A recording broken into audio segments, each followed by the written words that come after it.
Hello folks, Chris here. Before we start this episode, I just want to give you a quick heads up. We have been experimenting with different ways of recording the podcast, and one of those ways is by trying to do it over the internet rather than having us all in the same room. As part of that, this is the first time we've tried to record on Euan's new laptop, and something went wrong. So when Euan's speaking, you'll probably hear that there's quite a bit of distortion, and that's because the gain on Euan's laptop was turned up quite high and we didn't realise at the time. But it's just a quick heads up, it is still listenable, you can still make out everything that Euan's saying, but it is there, so I just wanted to let you know. Anyway, on with the show.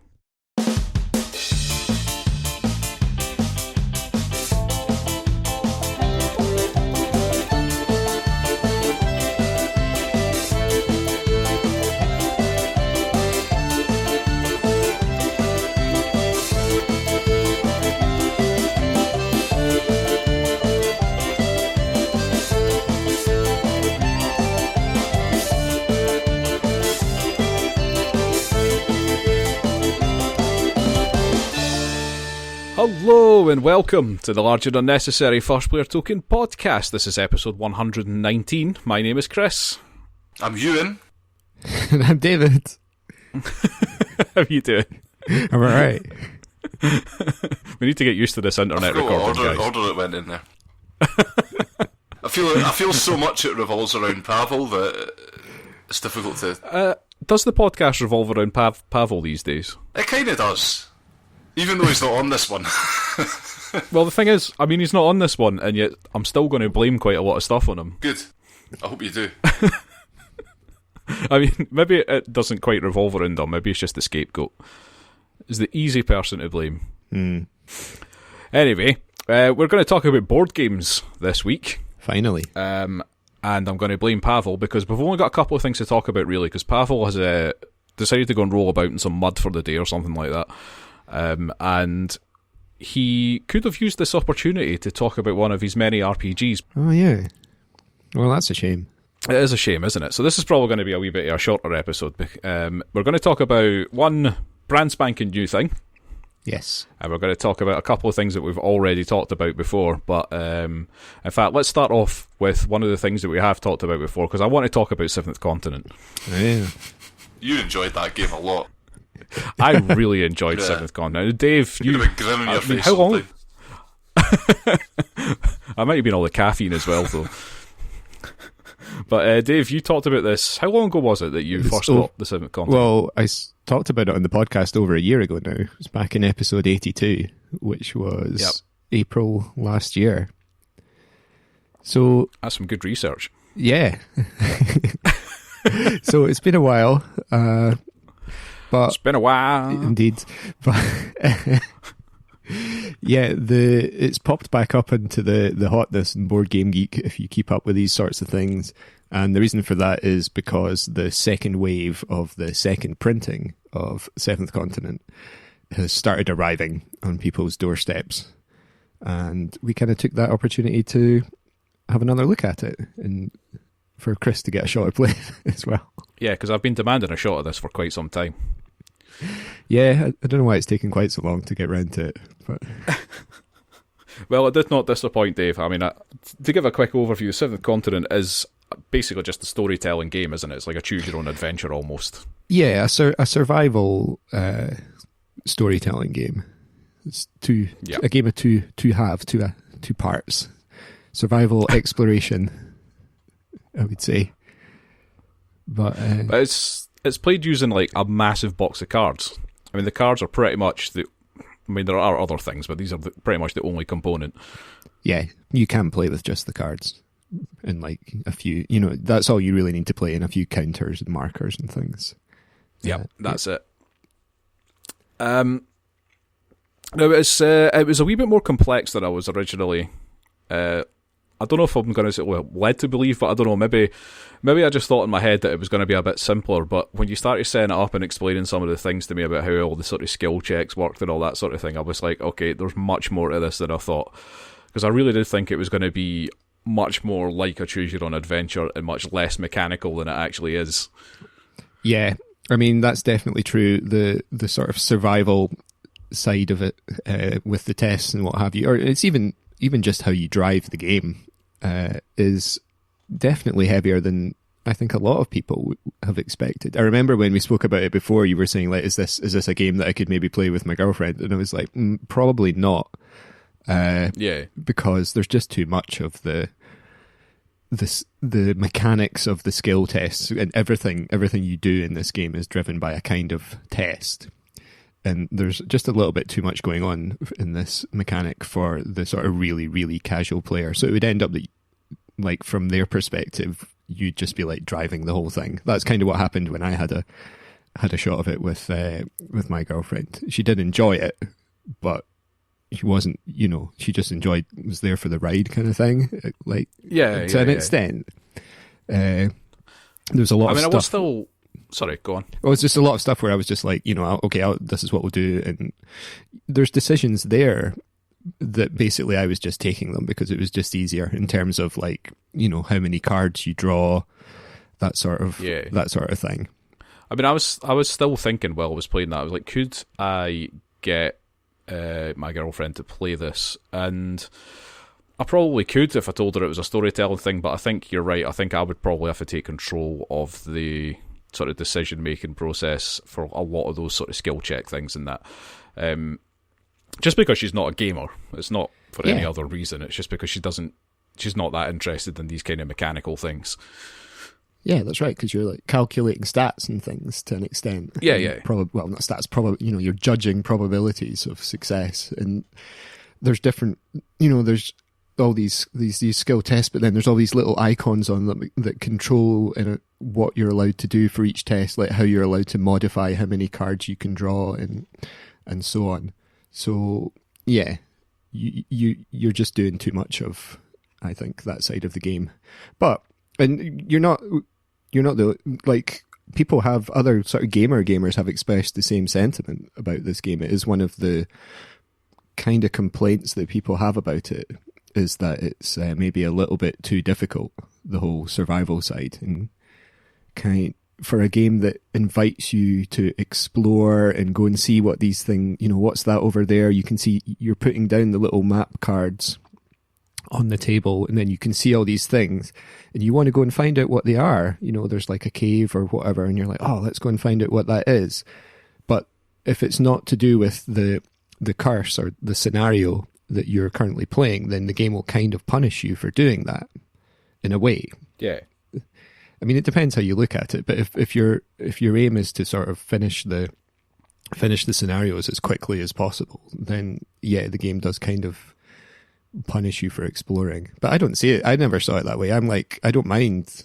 To me, the game's been designed in a way that you're meant to fail the first few times you play any scenario, because you're meant to learn about what these things are, and you don't have to, but it's sort of designed in a way that it will benefit you to take notes about what different things are, because this information is going to come in handy. It's going to be relevant at a later date, even if it isn't relevant for what you're currently working on. It's that kind of learning experience. It's like playing a roguelike game to an extent.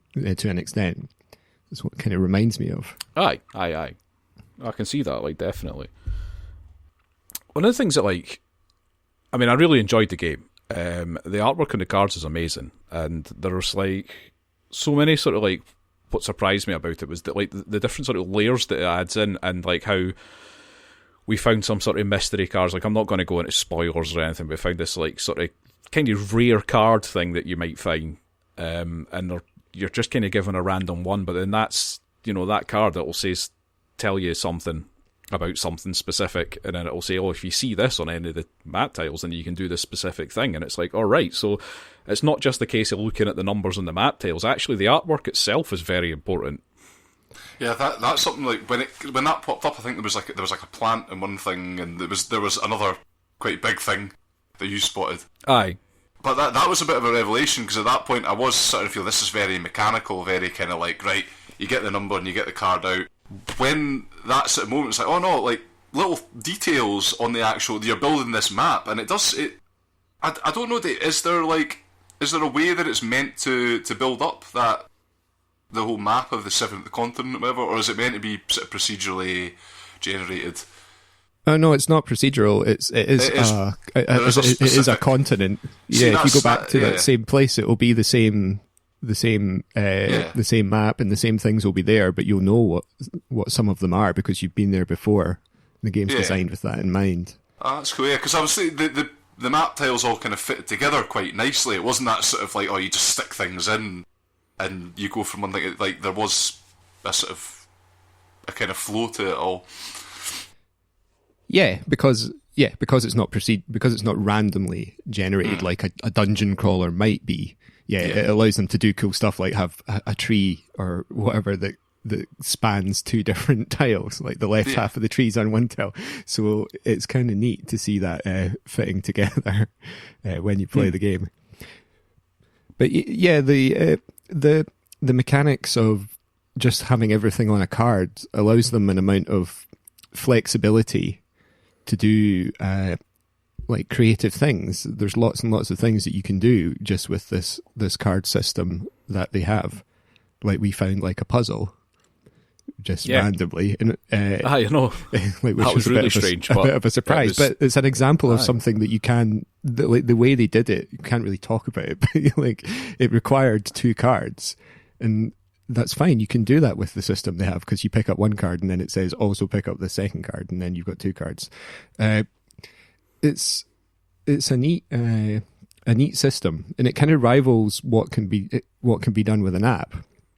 If you see what I mean. Sometimes we see games with apps and we're like, could this be done with a sort of physical system with physical objects? And this is kind of like a game that could have been done with an app, but they've managed to do it using just the cards and the numbers in various systems on top of that.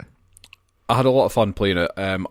It's a shame that we can't really go into spoilers because I know that fans of this game get really upset if people go into spoilers about this. You did warn me about it when I was had a trigger finger with my tweets.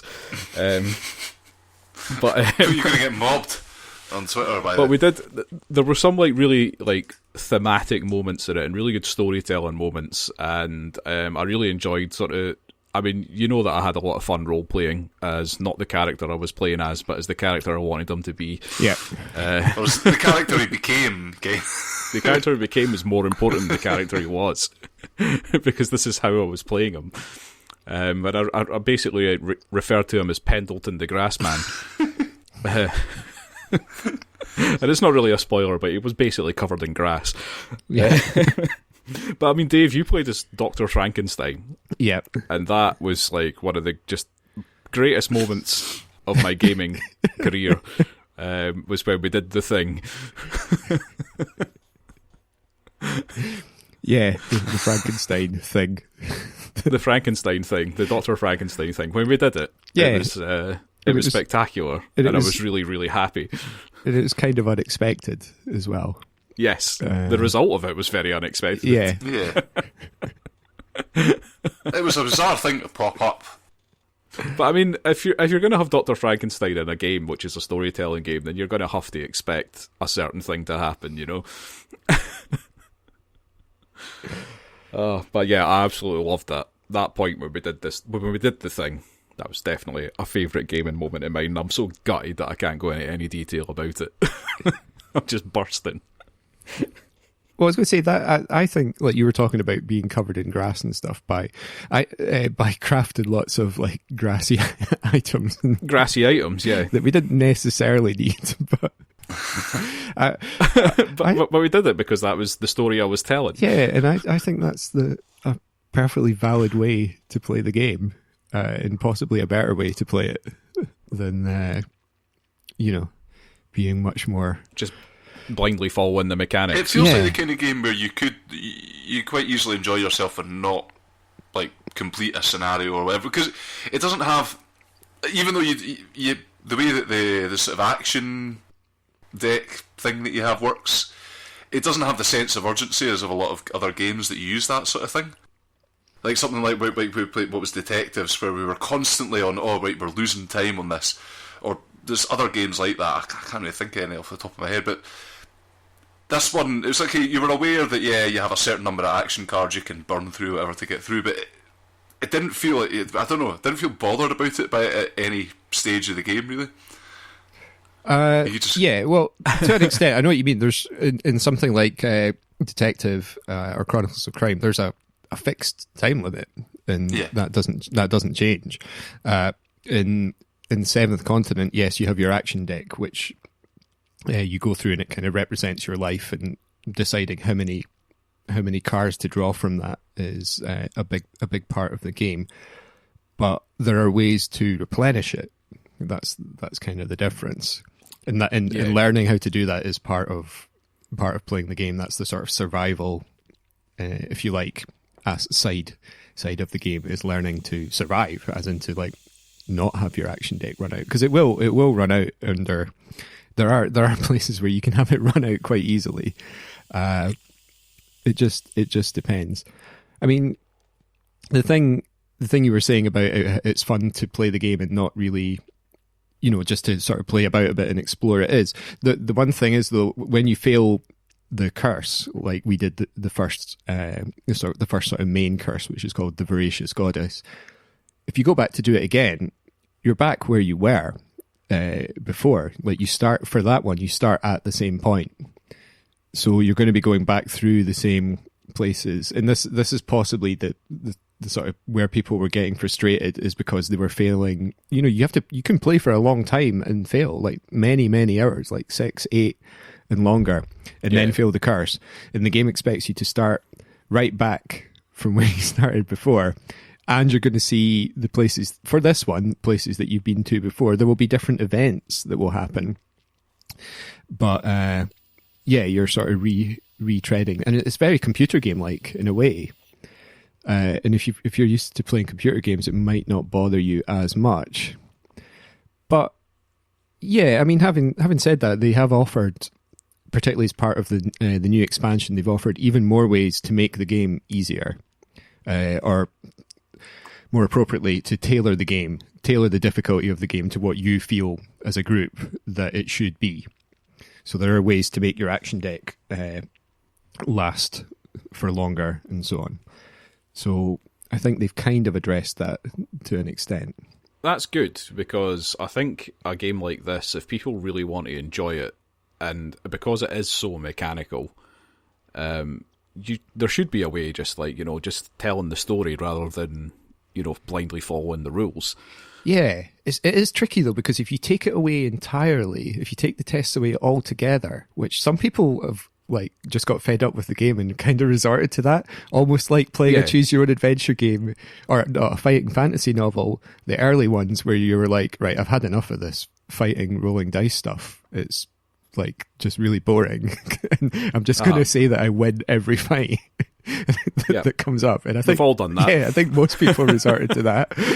So it's some people have done the similar thing with Seventh Continent, where they're like, look, we're just going to explore and look at what these things are. But it doesn't, you do lose something in Seventh Continent when you do that. Unfortunately, it's not quite the same because of the way the card system works. There's some cool little things going on with the card system that doesn't make sense if you just follow the cards. I mean, you can do that if you like. It's your game, obviously. So, yeah, it's you do have to have, I think, some sort of consequence.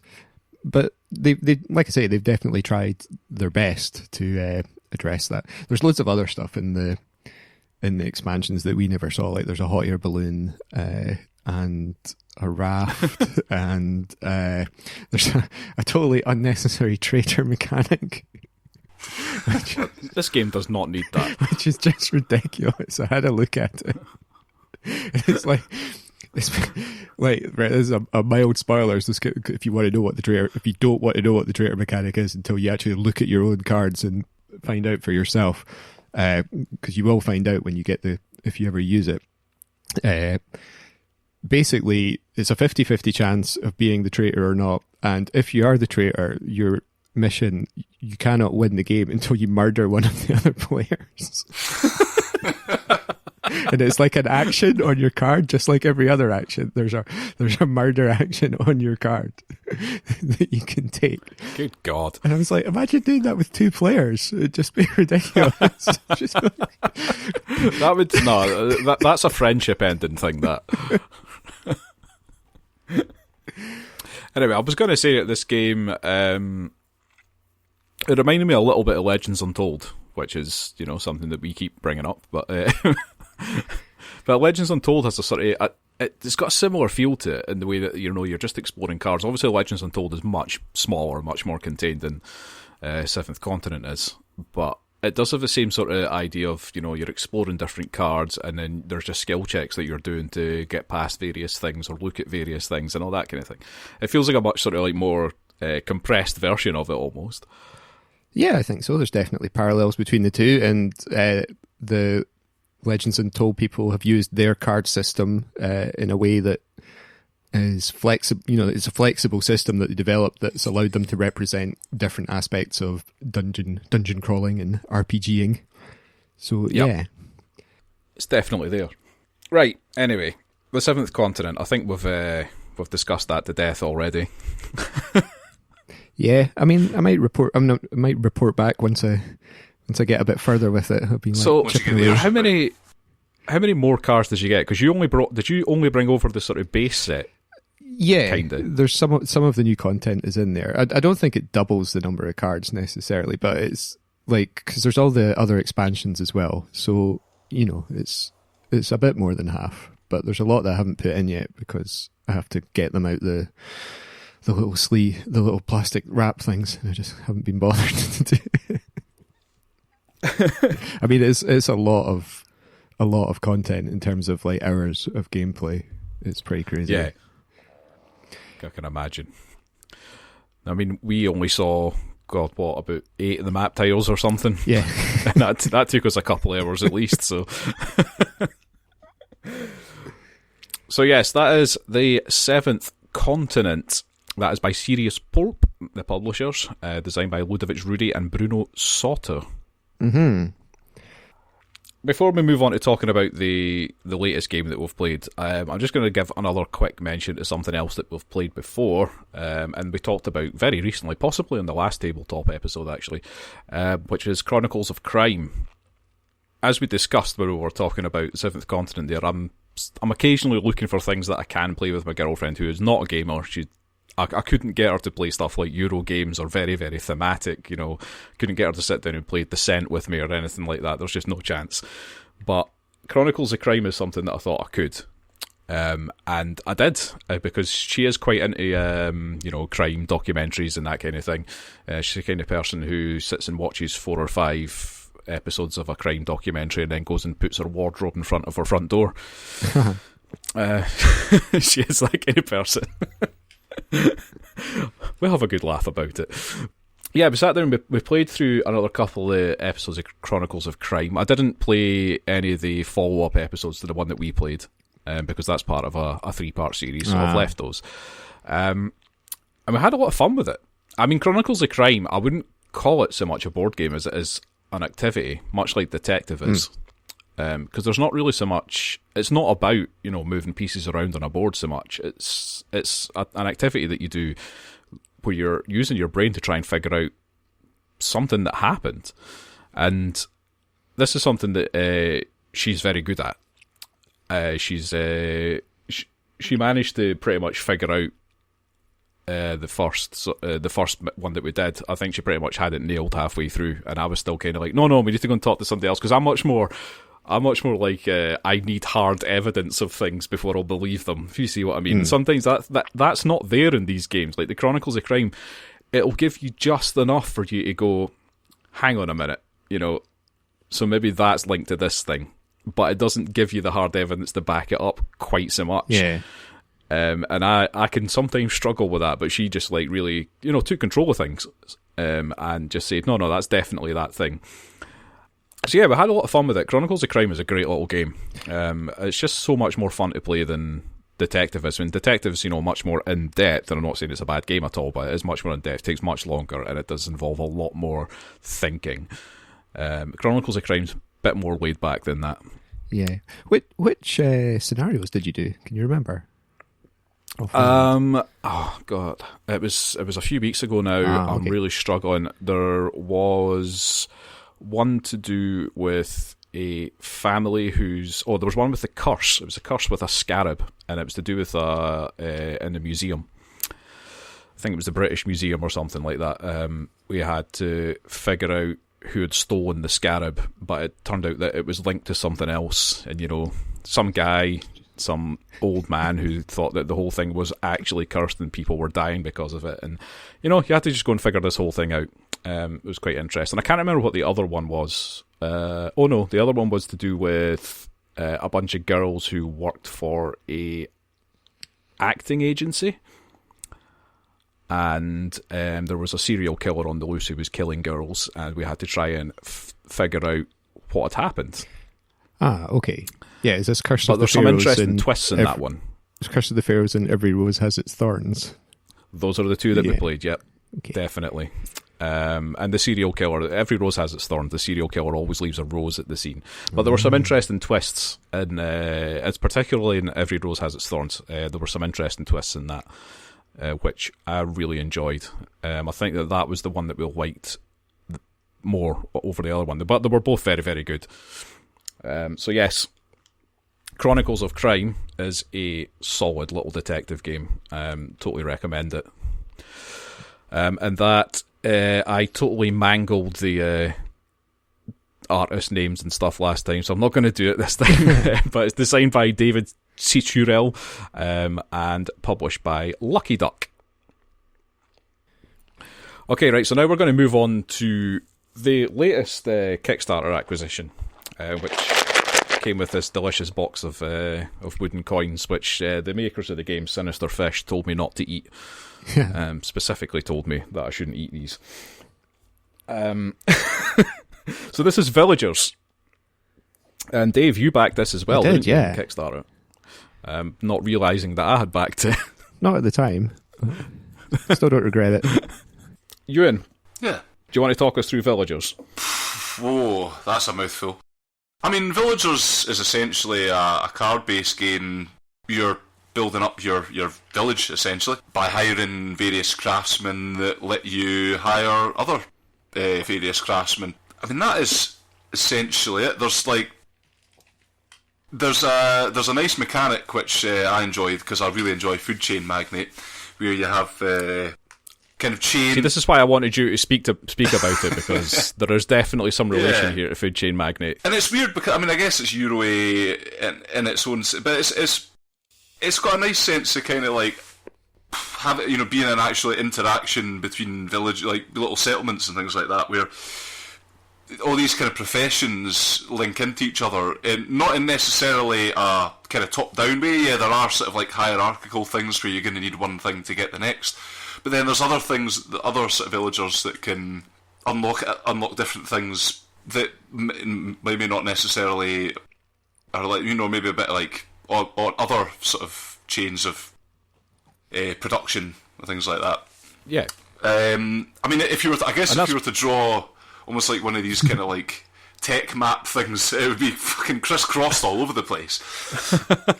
Yeah, definitely, because it's one of the more confusing things about the game is the padlock system that they use. So much so that they even give you a separate card for each player that explains how it works. And I mean, it shouldn't be that difficult. Yeah. And I don't know if it's because of the way it's kind of laid out on the cards, because at first when I looked at the cards and you've got one particular villager, and it'll say, what that villager gives you, and it'll also have a padlock on it, which will say, well, here we go. I've just randomly picked up a card, and it is one of the padlock ones. So this is the Truffler, but underneath it says Hunter, and then a padlock symbol, and then a coin symbol. And you're just kind of like, well, what does this mean?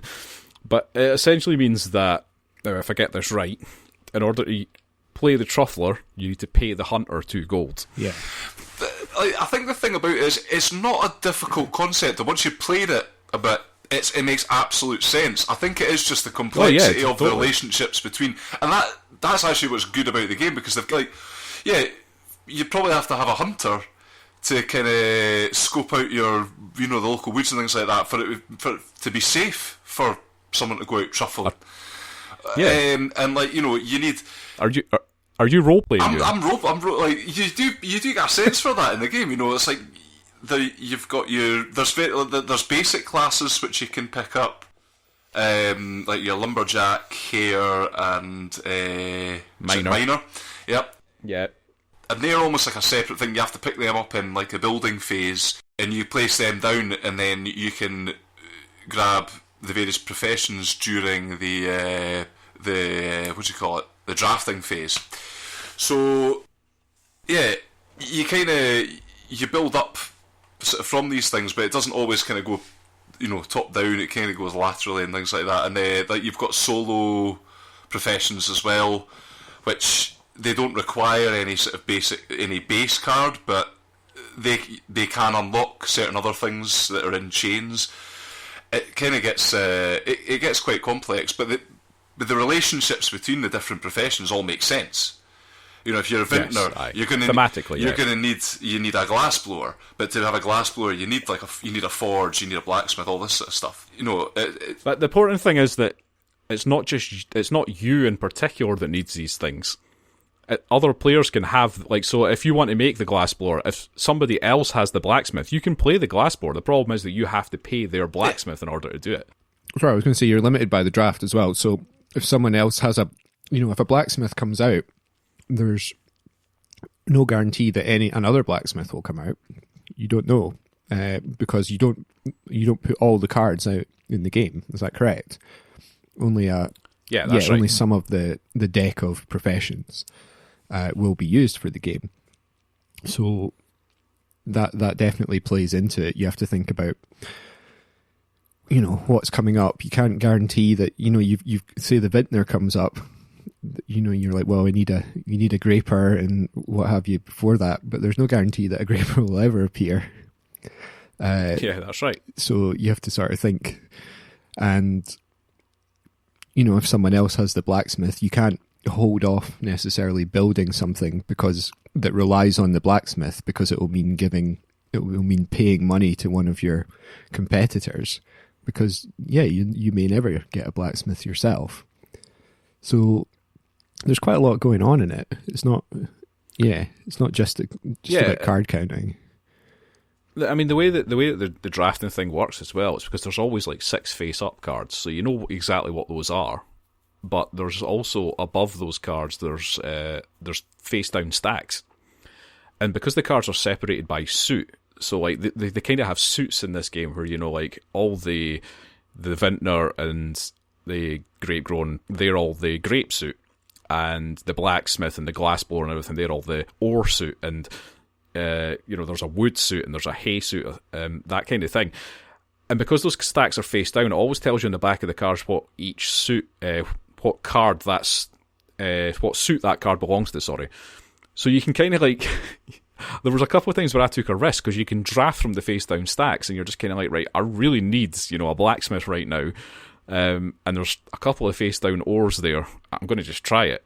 And you do take these risks, and you end up like with something that, you know, you weren't expecting, but then you can realise that actually, yeah, this is a really useful card, or maybe it's not useful, but you can throw your useless cards away as well in order to get the basic cards, the lumberjack and the miner and the hare, which you really need to do in this game because pretty much every tree starts with one of those 3 guys. Yeah, I mean, taking those face down cards is actually quite it's a much better gamble than in some other games. There's a lot of games where you've got this kind of leftover action where if you want, you can just, if you don't like what you can see, you can draw from the deck, and it's a bit of a crapshoot really, and always feels a pretty poor or unfortunate choice to have to take. But not in this game, because not only are you potentially getting a good card for yourself, you may be denying that card to other players, and that's just as worthwhile, because that happened in the game that we played, where I could see that Chris needed another card, and I could see there was a face down card of the suit that Chris needed, and I did debate whether I should take it or not, just in case, because it would have been potentially useful for me as well. I chose not to take it. We flipped it over. It was exactly the card Chris needed. It was his turn next. and he took it, and I was like, oh man, it would have been so worth like even just wasting my one draft pick just on that chance. And it's because there's a relatively small set of cards in each suit, and so I was saying it's not about card counting, but there is a bit of, it's not difficult to sort of keep track of how many cards or the chances of a particular card coming out based on what's come out already, and it's because of the suit system that they've got going on that makes it much easier. So yeah, the draft is, I mean, there is a lot of luck involved in it for sure with the drafting, which I was slightly surprised by. I don't know why. It's obvious once you see it, but it can happen. Particularly, I imagine, especially with more players, it will be particularly frustrating potentially. When you see, I think so. When you see your card come out and you're like, oh, that's never going to be there when it comes right to my turn. But I mean, have we talked about what the object of the game is yet? Well, you just have to have the most money out of the big blocks of money that you've got. Indeed, I'll rattle it again. There you go. But the thing is, like, I mean, it's one of these games that has very sort of Euro scoring, where at the very end of the game, and there's two scoring phases. One's really early in the game, and one is right at the end of the game. And there are certain cards that have silver coins on them, and you only score those at the very end.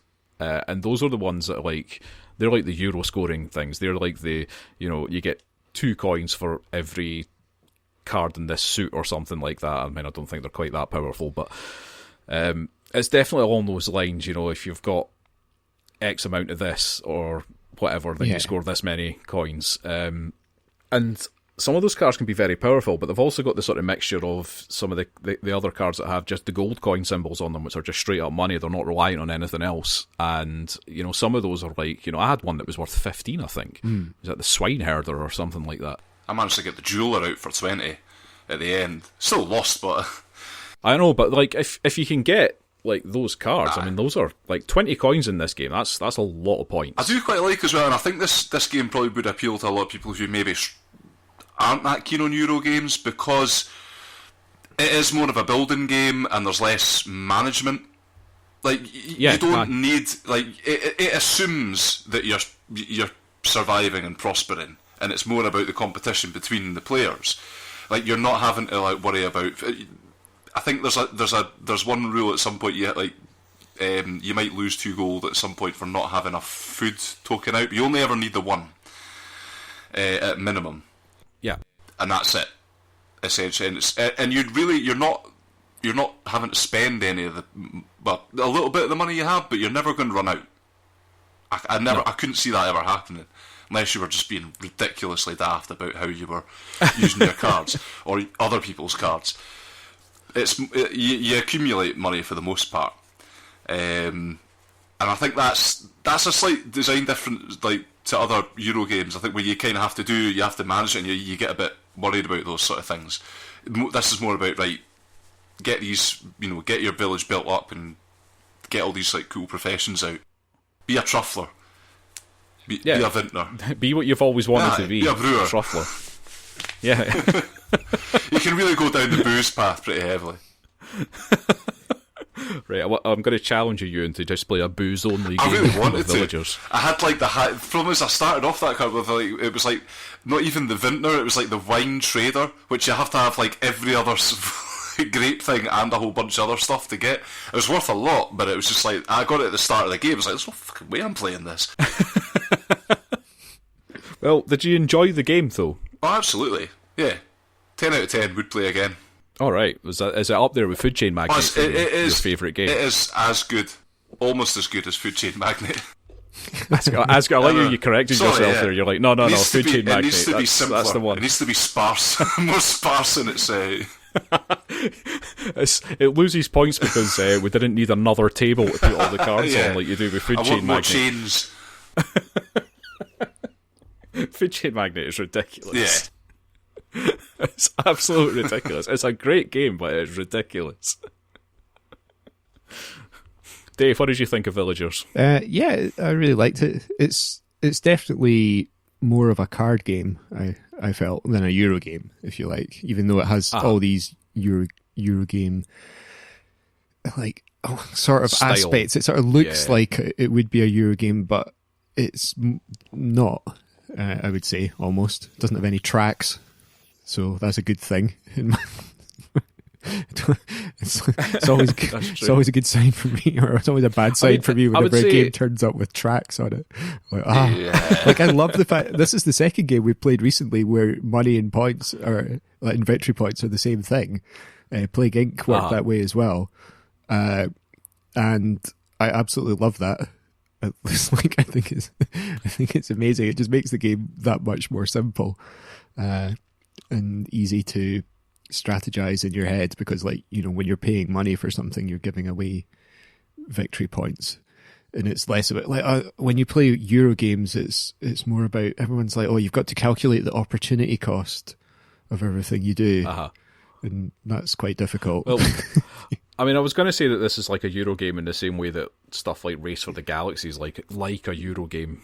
Yeah, you see what I mean? Maybe more in the original definition of Euro games before it became about the weight and feel of them, and more about the fact that it was you don't roll dice. There's it's, you know, it's not about chucking dice. They're not heavily themed, minimal components, that sort of thing. Yeah, and it definitely shines on that front. I mean, yeah, like it's just money and cards, isn't it? So that's it. That's all you need. It is, although it seems difficult to learn, and okay, maybe the way you manage the draft and is slightly fiddly. I think because there's a lot of balancing has gone on in this game to try and make it play well. So where exactly cards go and where they come from and where money comes from and where it goes, you have to sort of keep an eye on. But the game itself is easy. Yeah, so it plays quick enough. You can pick it up. Like most Euro games to some extent, and this one's not. I would say it's not too visually cluttered, despite obviously it's not really quite getting what the cards meant to begin with. There's not that much, you know. There's not a ton of information on that. You can kind of home in on, right. Okay, this means something. Just need to find out what. There's not tons of info on there that you haven't to worry about.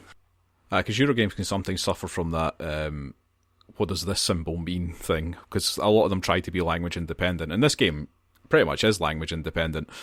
You don't actually need to be able to speak the language in order to understand what card unlocks what. But there's only like two symbols really. There's like, three symbols. There's a food symbol, there's a building symbol, and there's a coin symbol, and that's it. And that they're straightforward. You understand what those mean when you understand how the game works. So it's not complex at all in that sense. Yeah, definitely keen to give it another go.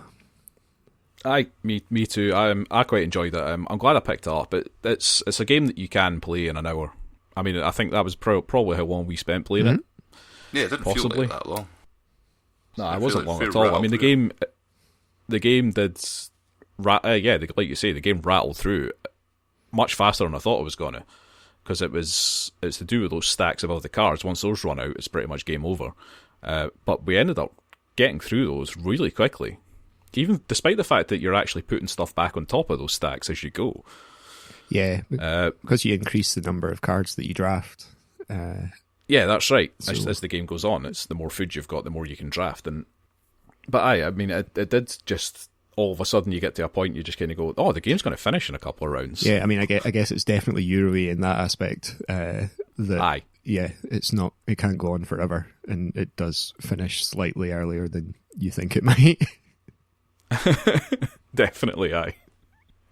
Played a lot of Euro games that are like that. Right, well, that is Villagers. As I say, it is by Sinister Fish Games. It is designed and all the art is done by Hakon Garder. Yeah, and it's very good as well. Very distinct art style. I mean, this has been very nice been commented on by everybody just about, but we can add our voices to that. I would concur.